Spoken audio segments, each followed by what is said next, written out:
Bueno, me gustaría pasar ahora a nuestra última presentación de hoy. Es del hermano Ron Duffield, que está de pie a mi lado. Es esposo, es padre, es terapeuta respiratorio, y además es un autor e historiador increíble. De hecho, él creo que es uno de los historiadores más destacados de la Iglesia Adventista actual, y realmente lo es cuando lees sus escritos sobre la justificación por la fe, el mensaje de 1888 y la libertad de conciencia. Ron creció en el noroeste del Pacífico. Trabajó como terapeuta respiratorio en Walla Walla durante varios años antes de asistir al Weimar College, donde conoció a su esposa Sherry y pasaron casi 15 años trabajando en el programa New Start y como bibliotecario universitario en 2004.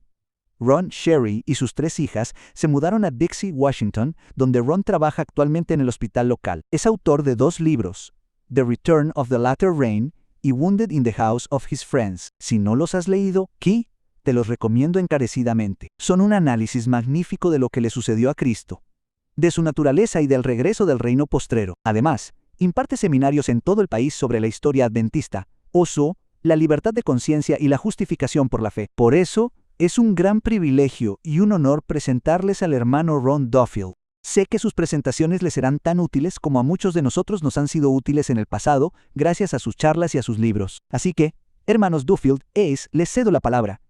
Muy bien. Qué bendición estar aquí. Y me he sentido alentado todo el día. Y, simplemente sentado aquí escuchando, he aprendido mucho. Y solo puedo decir que Dios está detrás de un programa. No sabes qué oradores poner en cada lugar, y simplemente lo organizas. Y veo la mano de Dios interviniendo hoy. Así que, Uri en la reunión de clausura, voy a hablar sobre la historia adventista, y lo que no podemos olvidar porque hay muchas lecciones allí.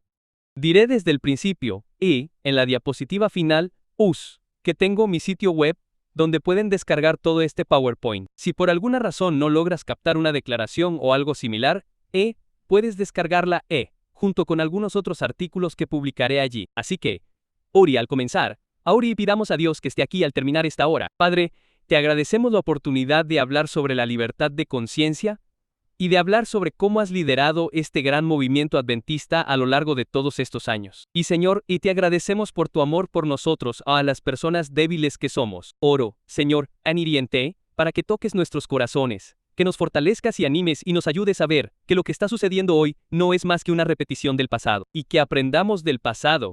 Oro en el nombre de Jesús. Amén. Elena White nos hace una declaración muy conocida. No tenemos nada que temer del futuro excepto que olvidaremos la forma en que el Señor nos ha guiado y sus enseñanzas en nuestra historia pasada. Y les digo que si algo nos habla hoy en día, es que tenemos mucho que aprender de nuestra historia. Bueno, 1888, un año muy significativo, cuando se aprobó una ley dominical nacional ante un comité del Congreso. Pero, ¿cómo llegamos hasta ahí? Así que en un par de minutos quiero describir un resumen de lo que nos trajo hasta aquí. Sin lugar a ninguna duda, creo que Dios creó este país. Fue solo un milagro que este país se fundara sobre la Constitución, que es cuando consideras toda la historia que hay detrás. Y Dios hizo eso con un propósito porque tenía un mensaje final que transmitir al mundo desde ese fundamento de libertad de conciencia. En 1833 comenzó el gran movimiento adventista. William Miller y miles de personas se unieron a él. Hacia el final de ese periodo, las iglesias, metodistas, bautistas, etc., comenzaron a cancelar la creencia en el sábado de la segunda venida. Los adventistas de esa época, Ellen White o Ellen Harmon y toda su familia fueron expulsadas de la iglesia metodista, el ejemplo perfecto de la cultura de la cancelación. Y alrededor de 1844, 50,000 personas abandonaron sus iglesias para creer, enseñar e incluso escuchar a la gente hablar sobre la segunda venida. La gente fue expulsada solo para ir a escuchar a alguien más hablar sobre la segunda venida. Elena White dice que, como resultado de los discursos sobre el gran conflicto, hubo un declive moral en las iglesias y en el mundo, como resultado de esto, en este país, y que la prensa y el púlpito lo reconocen y se puede rastrear haciendo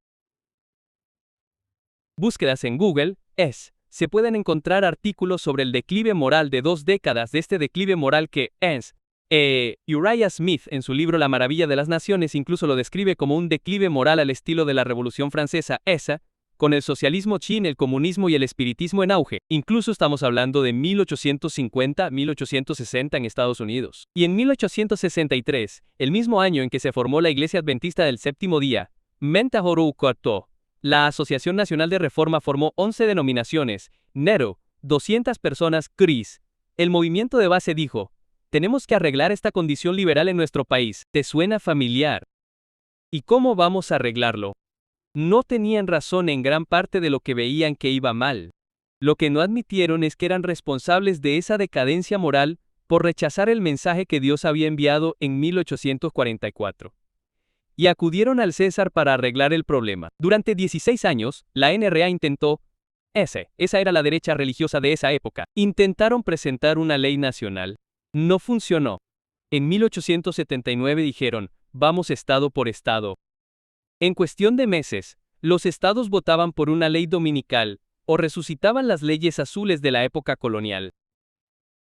En 2 años, todos los estados y territorios de este país, excepto Montana, tenían una ley dominical en sus libros, y la estaban aplicando. Los adventistas del séptimo día estaban siendo multados y arrestados, otros también, pero se centraban principalmente en lo que estaba pasando, en lo que estaban haciendo los adventistas del séptimo día. Bueno, no solo Estados Unidos. Hay otros países en el mismo periodo de tiempo que estaban lidiando con las leyes dominicales. Por cierto, Dios no está esperando leyes dominicales. Él está esperando a un pueblo que pueda resistir las leyes dominicales.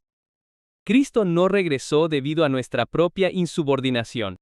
Bueno, ¿qué haría Dios? Levantaría un movimiento y un mensaje: justificación por la fe, y libertad religiosa, o libertad de conciencia, y otros se unirían a Wagner sí. Pero este era principalmente su mensaje. Y es por eso que 1880 fue un año tan culminante, la Ley Dominical Nacional ante el Comité del Congreso y un mensaje que Dios envió. Es por eso que Elena White dijo: esta es la reunión más importante. Ella escribió eso a los delegados que llegarían allí, que estarían allí. Dijo que deberían haber pasado tiempo como los discípulos en el día de Pentecostés, preparándose para lo que Dios pretendía.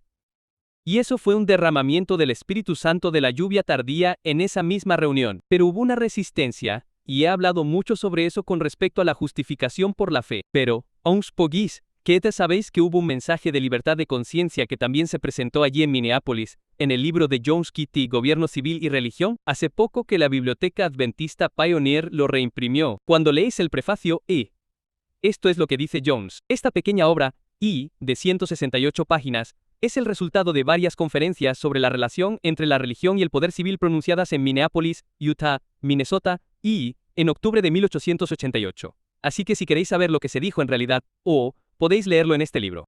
Jones repasa la historia de los movimientos de la ley dominical en el pasado, al comienzo de la Edad Media. Luego muestra el movimiento que había detrás de lo que estaba ocurriendo en este país y cómo los estados estaban introduciendo estas leyes. Y luego tiene 21 ejemplos de adventistas del séptimo día que fueron arrestados, multados o encarcelados por violar las leyes dominicales. Muestra cuán injustamente se dictaron algunas de estas sentencias durante esta época. Y esto es lo que Jones presentó en Minneapolis. Bueno, desafortunadamente, no fue solo la justificación por la fe lo que muchos de los líderes de allí se resistieron en Minneapolis. También fue la libertad religiosa, cuando regresaron de Minneapolis el 4 de noviembre a Battle Creek. Esto es con lo que se encontraron. Y este es W.C. White. Un par de cartas diferentes. Dice: algunos de los que regresaron de la conferencia en Minneapolis antes de que terminara dijeron que Jones era un chiflado. Ahora bien, un chiflado, no uso esa palabra en mi vocabulario muy a menudo, pero significa un extremista. Básicamente, el Elder Smith, en otra carta que W.C. White le escribió a su esposa, el Elder Smith pensaba que Jones era bastante extravagante en sus expresiones y tenía una visión extremista. Ahora bien, entiendan que hay una ley dominical nacional. Jones está hablando de eso, y en su propia iglesia lo llaman extremista. De hecho, lo expulsaron en Battle Creek. Se suponía que iba a enseñar en la universidad. Lo expulsaron. No lo dejaron predicar en el tabernáculo. Elena White estaba allí, y rogó que se le permitiera hablar a Jones.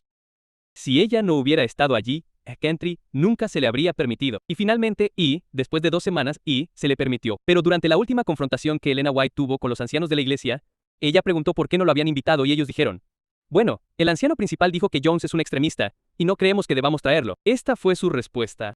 Observen que respondí. Bueno, si el pastor Smith asume esa posición, Dios seguramente lo quitará del camino, porque Dios no le ha dado la autoridad para decir qué entrará en el tabernáculo de nuestro propio pueblo y qué no. Pero si él ocupa ese puesto, aseguraremos un salón en la ciudad, y las palabras que Dios le ha dado al hermano Jones para que las diga el pueblo las tendrá. ¿Les parece interesante? Ahora, observen que al final tengo la referencia. No dice Ron Duffield allí. Dice Elena G. White.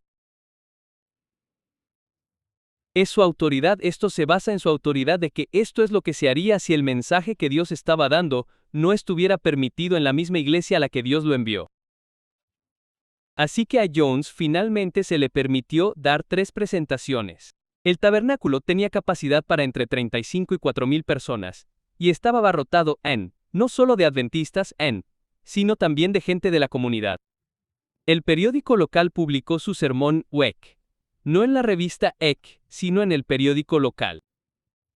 Bueno, finalmente, gracias a Dios, hubo un reavivamiento en Battle Creek. Jones se fue de Battle Creek.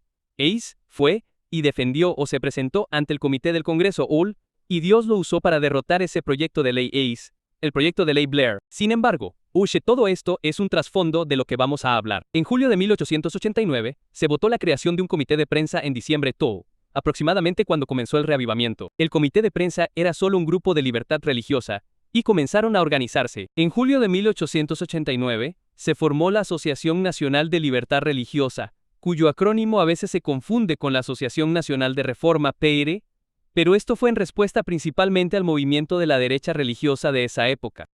Había 110 miembros. Jones estaba en el comité ejecutivo y en el comité editorial. Wagner también estaba allí. En octubre de 1889, en la Conferencia General NORPE, tuvieron su primera reunión oficial. Ya sabes, votaron oficialmente para dar existencia a la formación real de esta NRLA. Así que este es el Movimiento de Libertad Religiosa de la Iglesia o el Departamento de Libertad Religiosa de la Iglesia. Sus inicios y su primera presentación básica, o el propósito de todo esto, no eran solo las leyes dominicales, era defender la libertad civil y religiosa. Pero, por supuesto, las leyes dominicales eran lo principal, pero quiero que notes que Jones recibió rechazo en diciembre de 1888, o noviembre de 1888. Pero por desgracia, no se detuvo allí. Observa lo que dice aquí. Luego, cuando llegó el momento de la reunión del campamento en 1889, los 3 asistimos a las reuniones del campamento con el mensaje de justificación por la fe y libertad religiosa. Esto cambió el rumbo de la gente, y al parecer, pinte difíen de la mayoría de los líderes. Pero esto último solo fue aparente. Nunca fue real. Durante todo ese tiempo, en el comité de la Conferencia General, y entre otros siempre hubo un antagonismo secreto, y esto no era solo justificación por la fe. Esto tenía que ver con el tema de la libertad religiosa y lo que Jones estaba presentando. Así que no debería sorprendernos hoy cuando suceden cosas similares. De hecho, esto debería darnos esperanza. El diablo odia la libertad de conciencia, y es por eso que está haciendo lo que está haciendo también en nuestros días. Bueno, el 3 de noviembre de 1890, no olviden esa fecha, celebraron la segunda reunión anual de la NRLA en Battle Creek. 110 miembros pero solo 26 se reunieron para esa reunión. Así que ya había algunas travesuras, porque todavía había oposición en Jones. Así que se reunieron en el tabernáculo. Jones ni siquiera estaba allí. Fue expulsado del comité ejecutivo. Todavía fue votado para el comité editorial pero también hicieron un cambio en la organización fundamental de este departamento de libertad religiosa. De modo que cualquier cosa impresa por la Asociación de Libertad Religiosa tenía que pasar por el comité ejecutivo, no por el comité editorial, antes de ser aprobada. Y hay una razón por la que había un desacuerdo sobre lo que debería ser el trabajo por la libertad religiosa, cómo debería llevarse a cabo el trabajo por la libertad religiosa. Por eso quiero citarles de este bosquejo de vida un resumen de cuál era el problema. Entre los que trabajaban por la causa de la libertad religiosa, habían surgido serias diferencias de opinión. Ahora bien, Solo llevaban 2 años de existencia con respecto a la mejor manera de llevar a cabo una obra que se desarrollaba rápidamente. Durante varios años, el American Sentinel y los ministros de la denominación habían tratado la cuestión de la libertad religiosa como una parte vital del mensaje del tercer ángel. Vale. Pero ahora algo estaba cambiando. Pero durante el año 1890, el principal orador de la NRLA había encontrado una puerta abierta para presentar los principios que defendían y su protesta contra la legislación religiosa ante grandes audiencias de personas seculares y no cristianas. Y les pareció que sería un plan sabio mejorar estas oportunidades, y también que sería coherente dejar que estos principios se destacaran con mucha claridad. Nótese que no está asociado con las enseñanzas de las Escrituras respecto a la santidad del sábado y la cercanía de la segunda venida de Cristo. En otras palabras, y sí, hablemos de libertad religiosa, vamos a separarla del adventismo. Instaron a que se cambiara la política del Sentinel. Esa es la revista de libertad religiosa que usaba la NRLA ASEL, el departamento religioso. Pero el American Sentinel se publicaba en la costa oeste bajo los carteles del Times. Por lo tanto, no estaba controlado en Battle Creek, y si no podía verse afectado o cambiado, propondrían que se publicara otro periódico en Battle Creek, cuya política editorial debería estar más en armonía con la manera de presentar la verdad. En otras palabras, vamos a seguir presentando la libertad religiosa de la manera que queremos presentarla, sin vincularla a las creencias distintivas adventistas. Y si no están de acuerdo con eso, vamos a crear un periódico diferente. Esa era la idea. Bueno, quiero mostrarles un artículo, un sermón que Jones predicó poco después, porque da un poco más de detalles sobre lo que estaba pasando y que había un impulso en el centro de la obra para distanciarnos de nuestras creencias distintivas, para que pudiéramos lograr que más gente mundana se involucrara con nosotros. Nos uníamos a ellos. Así que este es un sermón que predicó Jones, y fíjense bien, y debemos tener en cuenta que dice que la libertad religiosa se convertirá cada vez más en un clamor papal a medida que pase el tiempo. En y libertad religiosa. Aquellos que no conocen los primeros principios de la libertad religiosa, debemos entender cuáles son los principios y estar en guardia para no dejarnos engañar por el clamor engañoso de la libertad religiosa en boca de aquellos que no saben lo que es. Hay más de una libertad religiosa ahí fuera, y solo porque una organización hable de libertad religiosa, no significa que sea algo real. Y luego Jones demuestra su punto con 2 ejemplos. Ahora bien, en cuanto al tema que nos ocupa, el cardenal Gibbons, que era el arzobispo de Baltimore, ha salido últimamente en defensa de la libertad religiosa. No lo olviden, dice Jones. Voy a leer del New York Sun, del 8 de marzo. Ahora va a leer del periódico. Dice Cardenal y el periódico dice: el cardenal Gibbons predicó hoy sobre el texto Jerusalén, que está arriba, es libre, es nuestra madre. Su tema fue la libertad civil y religiosa. Dijo, refiriéndose al cardenal Gibbons, que un hombre goza de libertad religiosa. Y luego Jones dice: obsérvenlo ahora, cuando posee el libre derecho a adorar a Dios según los dictados de una conciencia recta. Entonces, Joan dice: ¿lo ven? La conciencia debe ser recta. ¿Quién la mantendrá recta? La Iglesia Católica. Eso es libertad religiosa. ¿Verdad? ¿Saben lo que es? Es el despotismo del misterio de la iniquidad en sí mismo. ¿No lo ven? Debemos tener cuidado con lo que decimos sobre la libertad religiosa y cómo lo abordamos con quienes hablan de ella. Deberíamos unirnos a ellos, porque hablan de libertad religiosa. No. Su segundo ejemplo fue Wilbur Craft. Fue el líder de la Unión Sabática estadounidense, que presionaba por leyes dominicales nacionales. Pero escribió que tenía un discurso sobre la libertad religiosa. Y fíjense en lo que dice Jones. Otro punto, B. Locke, no hace mucho en una importante convención de maestros, Locke se pronunció un discurso que se envió al Sentinel para que se publicara en interés de la libertad religiosa. Y Jones, posteriormente, hace una cita de este sermón o presentación que dictó Wilbur, y esto se envió al American Sentinel, con la idea de que se imprimiera, y obviamente había hombres una parte de los hombres en el centro de la obra que querían que esto se imprimiera. Y luego Jones lo cita y dice: entonces, Prax, si estas ideas de William Craft se llevan a cabo, ¿qué es sino una unión de la Iglesia y el Estado? Vilida. Tenemos aquí a un grupo que habla de libertad religiosa Ari, pero que busca la unión de iglesia y Estado. Lo mismo está sucediendo hoy. Y luego Jones dice esto. Y sin embargo el Sentinel ha sido y es culpado hasta cierto punto por no publicar ese discurso en aras de la libertad religiosa. ¿Y por qué no lo publicaría el Sentinel? El Sentinel no se dirige en aras de los intereses de la iglesia y el Estado.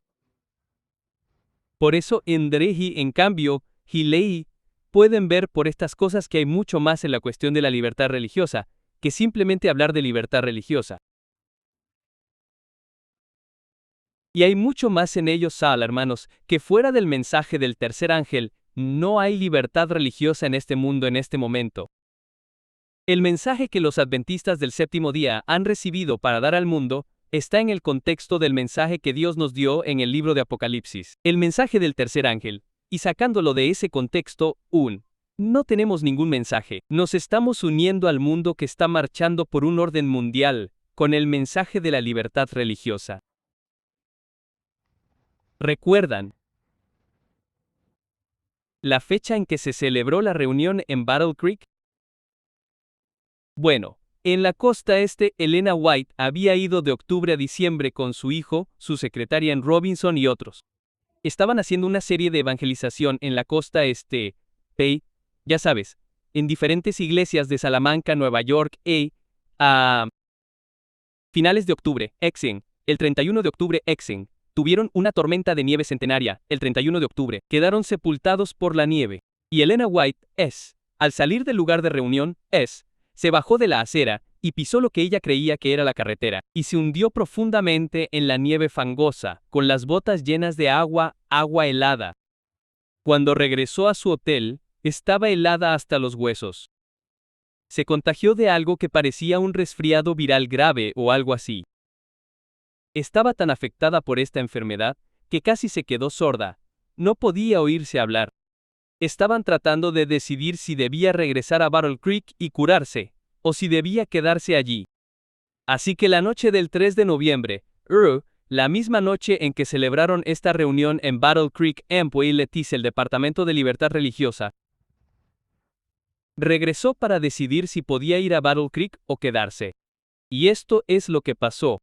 Antes de que se pronunciara la primera palabra de petición, ella sintió que la habitación se llenaba de una fragancia de rosas. Al instante, su dolor y cansancio desaparecieron. Entonces se le mostraron en visión muchas cosas relacionadas con el progreso de la causa y las condiciones que estaban ayudando u obstaculizando la obra. Entre las muchas visiones que se le presentaron, había varias que mostraban las condiciones existentes en Battle Creek. Esto es lo que se llama la visión de Salamanca.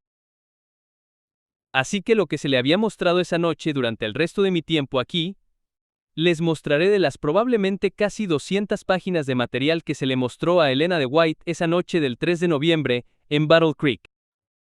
Así que voy a citar extensamente solo cartas y diarios de esa visión.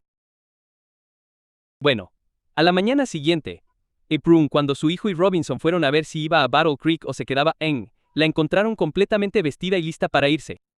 Intentó contarles lo que había visto esa noche y se lo quitaron. Elena de White lo volvió a ver para contarles lo que se le había revelado con respecto a la obra en Battle Creek, pero al igual que antes, no podía recordarlo. Fue y comenzó a escribir en su diario. Esto es del 4 de noviembre del mismo día siguiente, o de esa mañana. Anhelaba estar en un lugar donde pudiera escribir las cosas que se habían abierto ante mí la noche anterior. Era el Señor. Y su frase se detuvo allí. Más tarde, durante los meses siguientes, comenzaría a completarlo con lo que el Señor le había revelado esa noche, y también otras noches posteriores a esta. Esto es parte de lo que escribe, de nuevo, todo esto proviene del diario y las notas que tomó basándose en lo que vio esa noche. Tuve una experiencia muy marcada que espero no olvidar nunca. Durante la noche de preparación estuve en comunión con Dios. Me llevaron fuera y me alejaron por mí misma, y estuve en diferentes estados y asambleas, dando un testimonio decidido de reprensión y advertencia. Estaba en Battle Creek, y en el consejo reunido había ministros y hombres responsables de la oficina de revisión. Había sentimientos expresados, y sin ningún espíritu amable se instaba a ser adoptados. Lo que me llenó de sorpresa, aprensión y angustia. Y así continuó escribiendo sobre estas cosas. Se me revelaron muchas cosas. Los ojos que una vez lloraron por la impenitente Jerusalén, Wosh-Rum-Anti por su impenitencia, su ignorancia de Dios y de Jesucristo su Redentor, estaban fijos en el gran corazón de la obra en Battle Creek. Estaban en gran peligro al formar una confederación US, pero no lo sabían. Ahora, desearía que tuviéramos tiempo porque estaban sucediendo muchas cosas. Se estaban formando confederaciones en la iglesia, donde las personas que estaban de acuerdo con una determinada agenda, se unían para expulsar a cualquiera que no estuviera de acuerdo. Pero también se estaban formando confederaciones o se buscaba formarlas con el mundo. En 1890 y 1891, ella dice que se me presentaron peligros que amenazarían la obra, debido a una confederación en la oficina de publicaciones en Battle Creek. Una confederación que haría de Battle Creek algo parecido a Roma. Esto es lo que estaba sucediendo. Así que quiero compartir el resto del tiempo lo que ella vio sobre estas confederaciones. Bueno, el diccionario Webster lo define. Un grupo de personas, países, organizaciones, etc. Unidos con un propósito o interés común, una liga o una alianza. Así que Webster es una definición neutra. La propia Elena de White define lo que a menudo quería decir con una confederación. ¿Saben lo que es una confederación? Es una unión de hombres en una obra que no lleva el sello de una integridad pura, directa e inquebrantable. Y esto es exactamente lo que estaba pasando. Bueno, ¿qué consistía esta confederación? De la que voy a ocuparme solo es de la unión con el mundo. Solo algunas de sus declaraciones. No se debe formar ninguna confederación con incrédulos. Debemos llevar un mensaje claro al mundo. No debemos prestar atención a los concilios para seguir los planes que se sugerirán, para restar importancia a las verdades especiales que son de interés vital, y que nos han separado del mundo y nos han convertido en lo que somos. Las agencias que se emplean en cualquier departamento, ITASAL, fíjense que la obra para transformar el mundo no debe ser una confederación con el mundo. No deben hacer lo que ellos deben o no deben hacer. Cualquier departamento de libertad religiosa, INI, obra médica CISA, obra humanitaria, INI, PINI-REI, ¿cierto? Obra educativa. Ninguno de estos departamentos en la iglesia debe estar confederado o unido al mundo. Debemos obedecer las órdenes de arriba. Cualquier sugerencia hecha por aquellos que reciben la verdad, por aquellos que la reciben, no saben lo que la obra de Dios está haciendo para este tiempo. Debilitan el poder de la obra. Dejan a Cristo fuera de sus concilios y aceptan los concilios de los dioses de Cron.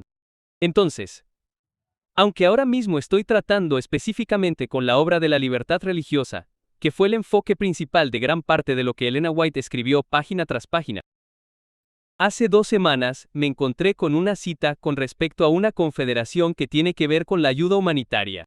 Y la voy a compartir aunque me estoy desviando un poco del tema, pero fíjense en esto. Cualquier confederación con el mundo está estrictamente prohibida por las Escrituras de Dios. Dios quiere que su pueblo se distinga de todas las confederaciones mundanas. Si se va a hacer obra de caridad, la iglesia es su propia alameda, en otras palabras, es ella quien reparte las limosnas por su cuenta.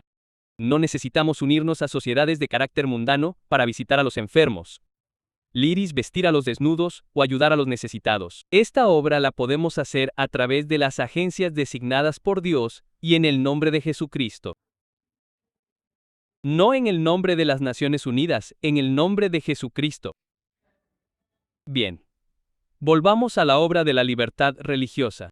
No debe haber ningún compromiso con aquellos que invalidan la ley de Dios. No es seguro confiar en ellos como consejeros. Nuestro testimonio no debe ser menos decidido ahora que formalmente. Nuestra verdadera posición no debe ser encubierta para complacer a los grandes hombres del mundo. Pueden desear unirse a nosotros y aceptar sus planes, y muchos pueden hacer propuestas con respecto a nuestro curso de acción, que puede dar al enemigo una ventaja sobre nosotros. Nos estamos vendiendo cuando formamos una confederación con el mundo, eso es lo que ella está diciendo. Que nadie reciba la impresión de que se puede formar una confederación con mundanos sin peligro. No se deben fomentar las confidencias con aquellos que son enemigos de Cristo. No se puede hacer ningún compromiso con el enemigo. ¿Eres enviado de Dios? Entonces ten cuidado de no traicionar al pueblo de Dios en manos del enemigo. Satanás está buscando insinuar algún plan que resultará en la separación de Dios de los trabajadores. Esto es lo que estaba sucediendo en el corazón de la obra en Battle Creek, en 1890. De nuevo, todas estas son cartas de este periodo de Salamanca. La religión de Jesús está en peligro. Se está mezclando con la mundanalidad, y Dios retirará su mano próspera de la conferencia. ¿Será quitada el arca del pacto de su pueblo? ¿Se introducirán ídolos de contrabando? ¿Se introducirán falsos principios y falsos preceptos en el santuario? ¿Se respetará al anticristo? Aquí es donde el enemigo nos está guiando directamente por medio de hombres ciegos y no consagrados.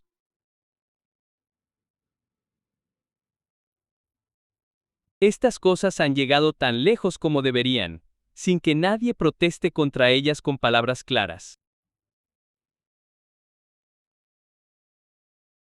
Como miembro adventista del séptimo día, tienes el mandato o eseco, supongo que podrías llamarlo así, de levantarte y protestar cuando las cosas se llevan a cabo de manera equivocada. El pueblo de Dios no debe permitir que su fe se vea defraudada ni tambaleada en su propia institución. Las instituciones que hay entre nosotros se han fundado todas en el sacrificio, pertenecen al pueblo. Y toda alma que se ha negado a sí misma y ha hecho sacrificios para dar existencia a estas instituciones, debería sentir que tiene un interés especial en ellas. No te quedes dormido y dejes que pase lo que pase. Aquellos que se han sacrificado por estas instituciones no deberían someterse a verlas desmoralizadas. Tienen derecho a investigar. Aquellos hombres que levantaron las cargas cuando el trabajo era duro, deberían tener voz en los planes ideados. A la manera de Dios. Sí. Pero ustedes deberían protestar, deberían hablar sin importar los resultados. Dios se encargará de eso. Bueno, hay algo más sobre lo que Elena White escribió en estas cartas, y desearía que tuviéramos tiempo para analizarlo en detalle. Solo un par de diapositivas. Se vio a sí misma dando un mensaje a la conferencia general, y leyendo 1 Samuel capítulo 8:8, hablando de Israel eligiendo un rey. Y esto es lo que dice. Mi mente ha estado dolorosamente ocupada durante la noche. Estaba en una reunión en Battle Creek, y escuché muchas sugerencias, y vi un espíritu que no era de Dios. Había una política mundana en su razonamiento e imaginación. Tenía un mensaje para ellos como lo tuve para ellos en Minneapolis. Les leí 1 Samuel capítulo 8. Nuevamente, esto está en el contexto de la visión de Salamina y las confederaciones que se estaban formando. Escuché palabras dichas en sus reuniones de concilio que no fueron inspiradas por Dios para traer un nuevo orden de cosas. Deben ser reconocidas por el mundo. Esto fue una repetición del curso seguido por el pueblo en los días de Samuel. El pueblo de Israel quería ser como las demás naciones. La oficina de publicaciones, incluida la NRLAE, va en la misma línea. Cuando formas una confederación, y le estás pidiendo a Dios que te dé otro rey le estás pidiendo a un rey que te gobierne. Bueno, no fue solo eso. También habló de la historia de Elías. Describe la historia de Elías con gran detalle. Y, de nuevo, en el mismo contexto. Ese es precisamente el rumbo que seguirán los hombres que están en el poder. No se refiere a cargos políticos. Se refiere a la obra que está en el centro de la obra, la Conferencia General de Battle Creek. El mundo actual está lleno de aduladores y embusteros, pero Dios no permita que aquellos que afirman ser guardianes de un cometido sagrado, traicionen intereses sagrados mediante las instigaciones, sugerencias y artimañas de Satanás. Tengo una advertencia que dar a este organismo reunido en esta casa en la Conferencia General. Existe el peligro de que nuestras instituciones creen planes, medios y maneras que no signifiquen el éxito, sino la derrota. Baal será el propósito la fe y la religión, de un número afligido entre nosotros. Es aleccionador. Nunca me pararía aquí y sugeriría tal cosa. Pero este es un consejo inspirado cuando Elena de White estaba lidiando con una situación en ese mismo momento, en la década de 1890, que en gran medida tenía que ver con la obra de libertad religiosa. Hay muchas declaraciones, esto es de Profetas y Reyes, 170 y, no se trata solo de adorar a un ídolo, una imagen dorada o tallada. La apostasía que prevalece hoy es similar a la que en los días del profeta se extendió por Israel. King, en la exaltación de lo humano por encima de lo divino, en la alabanza de líderes populares, en la adoración de Mamón, y en la colocación de las enseñanzas de la ciencia por encima de las verdades de la revelación. ¿Multitudes hoy siguen a Baal? La duda y la incredulidad están ejerciendo su influencia desleal sobre la mente y el corazón, y muchos están sustituyendo los oráculos de Dios por las teorías de los hombres. Y esto es exactamente lo que estaba sucediendo en la obra de libertad religiosa.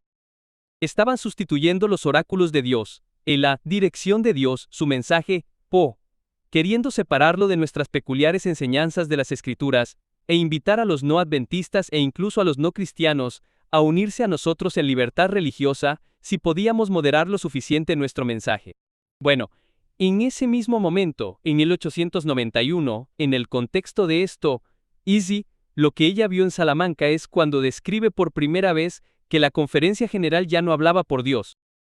Ahora bien, Ewing, no lo malinterpreten, no está diciendo que la iglesia se haya convertido en Babilonia, no está diciendo que Dios no lo sepa y que no pueda, ya saben, si permitimos que solucionemos el problema, pero es muy clara. Los asesores del pastor Olsen le estaban cegando los ojos para que no viera a través de los ojos de estos hombres que predican bajo engaño. Esta es la razón por la que me vi obligada a adoptar la postura de que no había voz de Dios en la gestión y las decisiones de la Conferencia General. Se idearían métodos y planes que Dios no sancionaría. Y sin embargo, la pastora Olsen, presidenta de la Conferencia General, hizo que pareciera que las decisiones de la Conferencia General eran la voz de Dios. Y luego define de qué está hablando muy claramente. Muchas de las posturas adoptadas como la voz de la Conferencia General han sido la voz de 1, 2 o 3 hombres. Esta no era una reunión de la Conferencia General, en una sesión donde todos los delegados están allí para tomar una decisión. Y estas eran reuniones de comité, que a veces se celebraban en secreto y se tomaban decisiones. Había cosas con respecto al trabajo dominical, con respecto a la línea de color, y con respecto al American Sentinel que mejor nunca se hubieran presentado a la conferencia. Así que los comités tomaban decisiones. El comité que se reunió, NRLA, que se reunió el 3 de noviembre, solo estaban allí 26 de 110 miembros, y esta fue una decisión que afectaría a toda la iglesia. Curiosamente, unos años más tarde, Ellen White estaba en Australia, y esto fue lo que finalmente tuvo que aclarar con W.C. White. Dijo, he tenido conversaciones con W.C. White, su hijo. Él me estaba exponiendo la necesidad de que nuestro pueblo preste atención a la voz de la Conferencia General. Entonces dije, W.C. White, es hora de que entiendas que, a pesar de la opinión que ha prevalecido, la llamada Conferencia General ya no es la voz de Dios. Se ha convertido en una voz extraña y están generando un fuego extraño. Dios no habla a través de ellos. La obra que se está realizando en la Conferencia General es una obra extraña. El Elder Olsen no está en la luz. Si se hubiera mantenido en la luz, no habría permitido que nos separáramos de él y viniéramos a este país. Continúa diciendo que la Conferencia General está haciendo en Estados Unidos algo de lo que las iglesias de las conferencias no saben nada. Planes secretos, decisiones secretas. No te querían en sus consejos. Le dice a WWC. Querían quitarte del camino. El Elder Olsen no estaba completamente involucrado en sus proyectos al principio, pero lo engañaron. El Elder Olsen ha traicionado la causa de Dios. Está unido y enyugado con hombres que están trabajando en propósitos cruzados con Dios, y las iglesias se están leudando. Con el espíritu que prevalece en Battle Creek. W.C. White pareció asombrado cuando le dije que no lo querían en Battle Creek y que estaba siendo desplazado. Estaban celebrando reuniones en las que W.C. White debería haber estado porque estaba en el comité y ni siquiera lo habían invitado porque no querían que le contara a Elena White lo que estaba pasando en las reuniones. ¿Crees que Dios necesitaba que W.C. White estuviera allí para que Elena White lo supiera? Para nada. Pero, por desgracia, esta es la niebla mental que nos invade como individuos cuando empezamos a ir en contra de Dios. Bueno, del 5 al 24 de marzo de 1891, 4 meses después, Elena White terminó su gira por el regresó a Battle Creek, y el primer sábado por la tarde, El 7 de marzo, Elena White dio un discurso. Y fue una advertencia sobre permitir que la mundanalidad entrara en la iglesia. Y en medio de eso, Ushem intentó contar de nuevo lo que había visto en Salamanca. Y de nuevo intentó contarlo 2 o 3 veces y no pudo describirlo. Es como si se le fue de la mente, y entonces ella dijo: bueno, de esto tendré más que decir más tarde, y concluyó su reunión. Concluyó al atardecer o al anochecer del sábado y, más bien al caer la noche, y se había notado que ella era incapaz de evocar la visión que, entiendes, había contemplado. Bueno, esa noche, cuando terminó esta reunión, W. Prescott y Ozen Fee, el presidente, le preguntaron a Elena White si iba a venir a la reunión de ministros de la mañana. A la reunión de ministros de todas las mañanas durante la conferencia general. Elena White dijo: no, yo ya hice mi parte, ustedes pueden dirigirla, así que yo no estaré allí. Bueno. Después de que Elena White regresó a su habitación por la tarde, y después de que se pusiera el sol el 7 de marzo, los líderes de la NRLA, allí en Battle Creek, convocaron una reunión secreta en la oficina de revisión. Y había alrededor de 30 a 40 personas allí. La mayoría, por supuesto, representaba la línea de pensamiento que estaban impulsando, y que era tomar nuestro mensaje y hacerlo menos distintivo, para que pudiéramos comenzar a codearnos con los que no eran adventistas ni cristianos.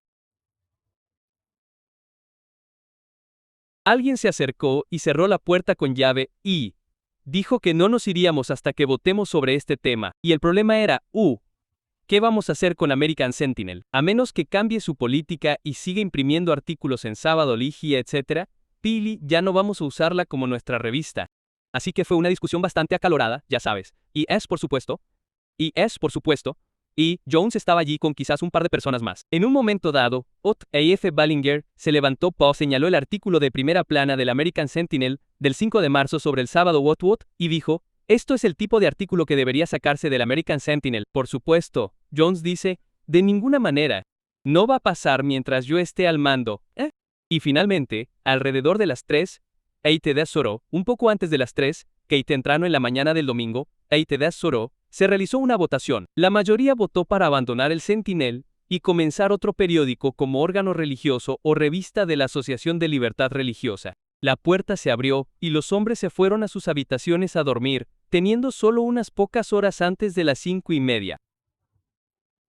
Ahora bien, si yo estuviera en Jones, y el trabajo que he estado haciendo, ya sabes, durante muchos años en defensa de la verdadera libertad religiosa, y viera el periódico en el que dediqué mi vida, ya sabes, irse al garete, y una noche en medio de mi propia gente, no sé qué hizo Jones.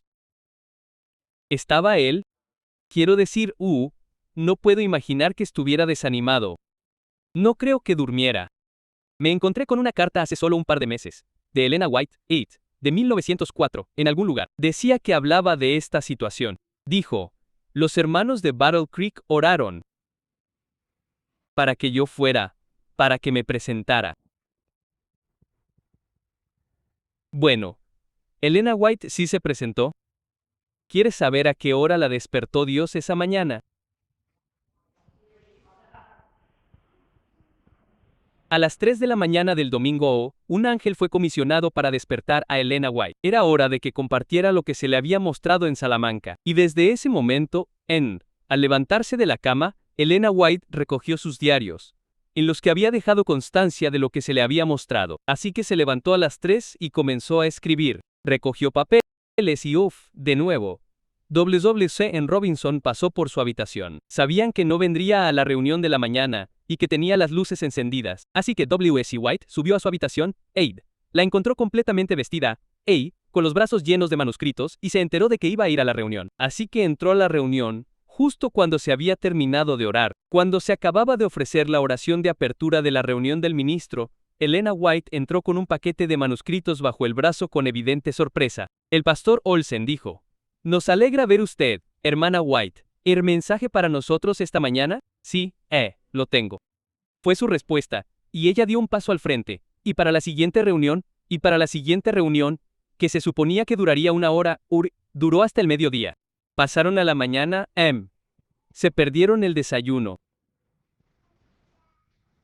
Y no sabemos con exactitud qué dijo, pero sí conservamos todos los manuscritos. Por lo tanto, es obvio que leyó todo esto, y hay relatos de testigos presenciales. Hasta que sepamos parte de lo que dijo, y ella abordó esto específicamente. Dijo, hay hombres del mundo que se ofrecerán como voluntarios para ser nuestros guías. Consideran que su curso es sabio, pero sus tendencias y acciones son malas. Son falsos maestros y ciegos líderes de ciegos. Desvían la atención de la obra que se debe hacer en este periodo de la historia de la Tierra. La gente del mundo intentará inducirnos a suavizar nuestro mensaje, a suprimir uno o más de sus rasgos distintivos. Dicen, ¿por qué usted y sus enseñanzas hacen que el séptimo día, el sábado, sea tan prominente? Esto parece que siempre se nos impone.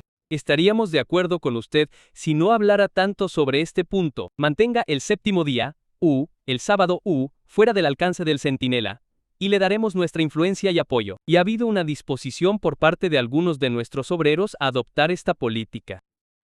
Se me ha pedido que le advierta que se albergan sentimientos engañosos, una falsa modestia y una cautela, una disposición a retener la profesión de nuestra fe. En las noches se me han presentado asuntos que me han perturbado mucho la mente. Me ha parecido estar en reuniones de consejo, donde se discutían estos temas y se presentaban documentos escritos que abogaban por concesiones. Hermanos, ¿permitiremos que el mundo dé forma al mensaje que Dios nos ha dado para que les transmitamos? Estuve en uno de sus consejos, dice ella, en esta reunión matutina. Ahora bien, uno se levantó, y de manera muy seria y decidida, levantó un papel. Pude leer claramente el encabezado, Centinela estadounidense. Se hicieron críticas a los artículos publicados en él.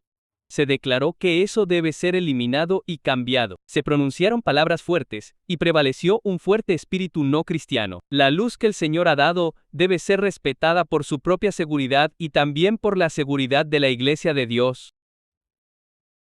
Bueno, esa reunión se realizó al mediodía.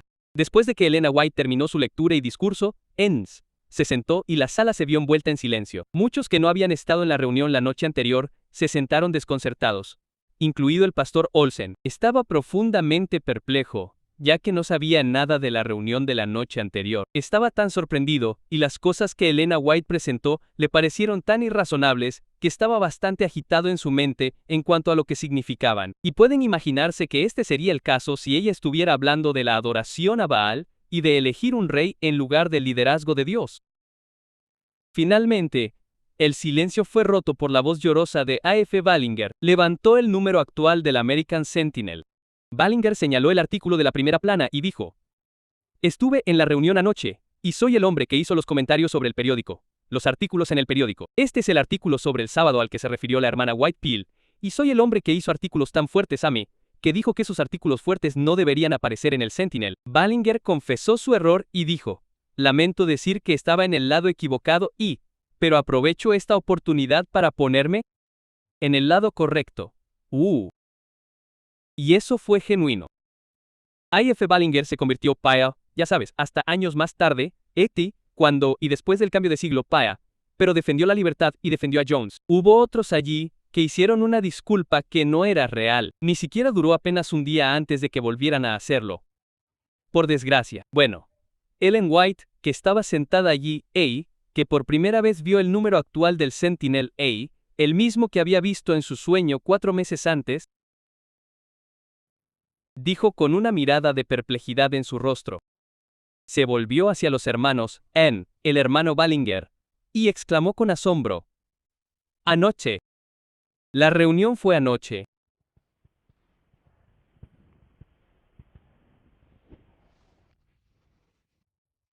Dios le había mostrado la misma noche en que el Departamento de Libertad Religiosa se reunió en Battle Creek lo que estaba sucediendo y lo que iba a suceder 4 meses antes.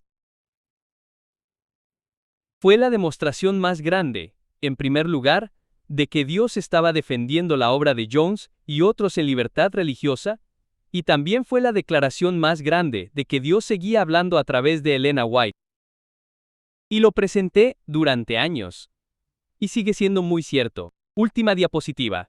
Debido a la serie de acontecimientos que llevaron a la reunión de la mañana, Elena White declaró más tarde que esa excusa no podía utilizarse de ninguna manera. Alguien le dijo que nadie había tenido la oportunidad de verme o hablar conmigo entre la reunión de la tarde y la reunión de la mañana a la que asistí. Y esta fue la actitud de muchos de los hermanos. Oh, la única razón por la que Elena White escribe sobre estas cosas es porque alguien se lo dijo. Y ella realmente no lo sabe. Nadie podría habérselo dicho. Ole, fue a su habitación, y luego se celebró la reunión secreta, y luego describió en detalle lo que había sucedido la noche anterior, y no sospechaba que hubiese habido una reunión. Después de aproximadamente un año, me di cuenta de que la parte más importante de esta historia no es solo la defensa de la obra de libertad religiosa de Jones y otros, o la defensa del espíritu de profecía, el testimonio de Jesús. Es el tema sobre el que estaba escribiendo, sobre cómo hacer confederaciones con el mundo. En 1893, la NRLA se convirtió en la Asociación Internacional de Libertad Religiosa. En 1904, Liberty MA, el American Sentinel, publicó su última edición. En 1906, Elena White dijo: necesitamos una revista sobre libertad religiosa. ¿Por qué se cerró el American Sentinel? En pocos meses, la revista Liberty comenzó a imprimirse de nuevo. En 1946, un año después de que la ONU comenzara en la Conferencia General, en 1946, la IRLA votó, o la Conferencia General votó con respecto a la IRLA que ahora podían empezar a invitar a personas no adventistas y no cristianas a formar parte de ese departamento de libertad religiosa. La revista Liberty dejó de ser su revista en 1964. Se convirtieron en una no denominación. ¿Cómo llaman al Departamento de Libertad Religiosa No Sectario? En 1998, sustituyeron la revista Liberty por la IRLA, con la palabra fe en la libertad. Está en latín. No sé cómo definirlo o decir la palabra. Está en latín. La primera edición de 1998 fue un homenaje a la celebración del 50º aniversario de las Naciones Unidas. En 2003, la IRLA se convirtió en una ONG. En 2019 empezaron a imprimir una revisión anual, y cada última definición o descripción de lo que han hecho te remite al sitio web de las Naciones Unidas. Ese es el departamento. Ahora, en nuestra iglesia, Menti, hemos cumplido exactamente lo que Elena White nos advirtió hace mucho tiempo, así que terminaré con estas reflexiones. Hace unos meses, un funcionario jubilado de la conferencia, a quien considero un amigo y mentor, se puso en contacto conmigo para decirme que 2 personas actuales de la conferencia se habían puesto en contacto con él para informarle que Ron Duffield se había unido a la rebelión de la Iglesia del Pueblo. Ahora bien, al iría venir aquí a hablar, ¿demuestra o no que me he unido a una rebelión? Dejaré que el cielo decida esa cuestión, pero una cosa es segura, y es que Dios ha sopesado el hecho de que formar una confederación con el mundo es la mayor forma de rebelión del pueblo de Dios. ¿Y todos tenemos voz? Necesitamos pasar tiempo en nuestros armarios, orando primero por nosotros mismos. Señor, perdóname, prepárame. Y luego, suspirando y llorando por la rebelión en la tierra, en nuestra propia iglesia. Dios nos salve. Dios sigue al mando. Esto sucederá. Creo que Dios nos ayudará a liberarnos, pero solo si vamos con fe, o la gente de la iglesia va con fe a Dios. Y como dijo Elías, esto está mal. Dios, dijiste en tu palabra lo que pasaría cuando nos uniéramos en confederaciones con otras naciones. Ahora, Señor, cumple tu palabra, y líbranos de aquello en lo que nos hemos metido. Que así sea. Oremos.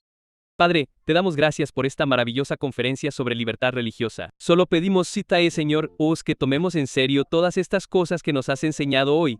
Y Señor, que recordemos nuestro pasado que seamos advertidos por nuestro pasado y que unina, Señor.